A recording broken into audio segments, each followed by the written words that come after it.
ए भोले दानी राउर डमरू दीवाना, ए भोले दानी राउर डमरू दीवाना, ए भोले दानी राउर डमरू दीवाना। डमरू के आवाज सुनी हो, डमरू के आवाज सुनी सारा लोगवा दीवाना, डमरू के आवाज सुनी सारा लोगवा दीवाना। हो डमरुआ हो कैलाश पर बाजे, हो डमरुआ हो कैलाश पर बाजे। डमरू के आवाज सुनी हो, डमरू के आवाज सुनी गौरा मैया दीवानी, डमरू के आवाज सुनी गौरा मैया दीवाना। ए भोले दानी राउर डमरू दीवाना, ए भोले दानी राउर डमरू दीवाना।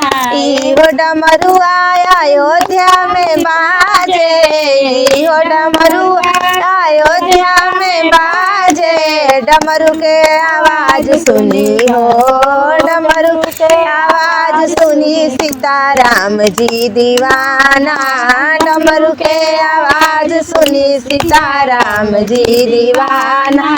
ए भोले बाबा राउर डमरू दीवाना, ए भोले दानी राउर डमरू दीवाना। इहो डमरुआ हो गोकुल में बाजे, इहो डमरुआ हो गोकुल में बाजे। डमरू के आवाज सुनी हो, ड्रमू के आवाज सुनी कृष्णा राधा दीवाना, डमरू के आवाज सुनी कृष्णा राधा दीवाना। ए भोले दानी राउर डमरू दीवाना, ए भोले दानी राउर डमरू दीवाना।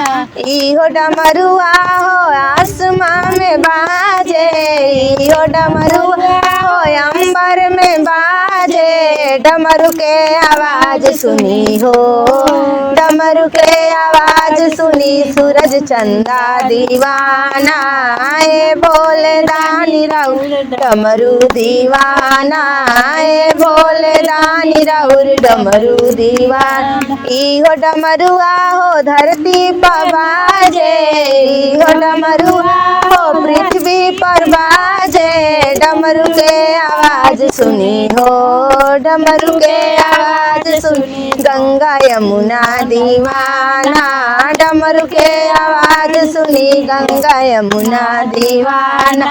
ए भोले दानी राउर डमरू दीवाना, ए भोले दानी राउर डमरू दीवाना। इहो डमरुआ हो घर घर में बाजे, इहो डमरुआ हो घर घर में बाजे।